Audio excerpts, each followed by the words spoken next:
आराम से आज पीटीआई ज्वाइन कर लिया इसने, हलवा खिला खिला के। हम खवातीन से अपनी फोटो नहीं बनवाते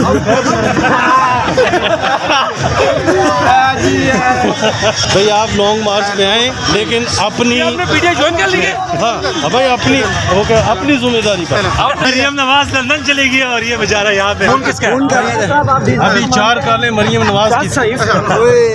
अच्छा, सरकारी का कोई फोन तो नहीं था।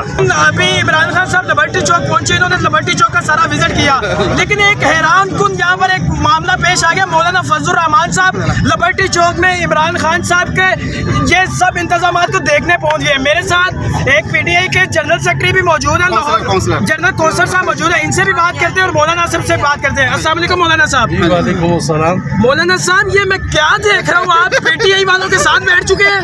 ये देखें, हम इनको इंसान समझते हैं, ये बेशक हमें नहीं समझते। हर जलसे में हमें डीजल कहते हैं, हमने कभी बुरा नहीं माना। नहीं, मेरी बात सुने, आप पीटीआई वालों के साथ बैठ चुके हैं। अगर सरदारी साहब, नवाज शरीफ साहब, मरियम नवाज देख ले तो वो आपके बारे में क्या सोचेंगे, आपको नहीं पता? उनको पता है कि हम सस्ते में बिक जाते हैं।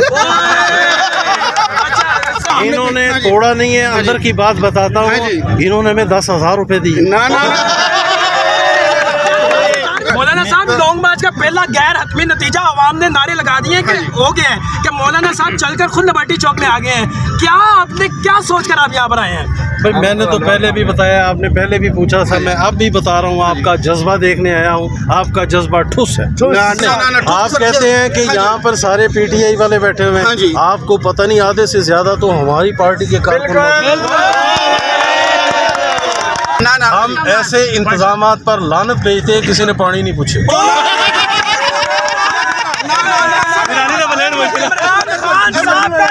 लेकिन ये मत कहें कि हमने मौलाना को तोड़ लिया। मौलाना तो खुद अंदर से टूट गया। हमें सदर का कह के हमारे साथ धोखा किया है इन लोगों ने।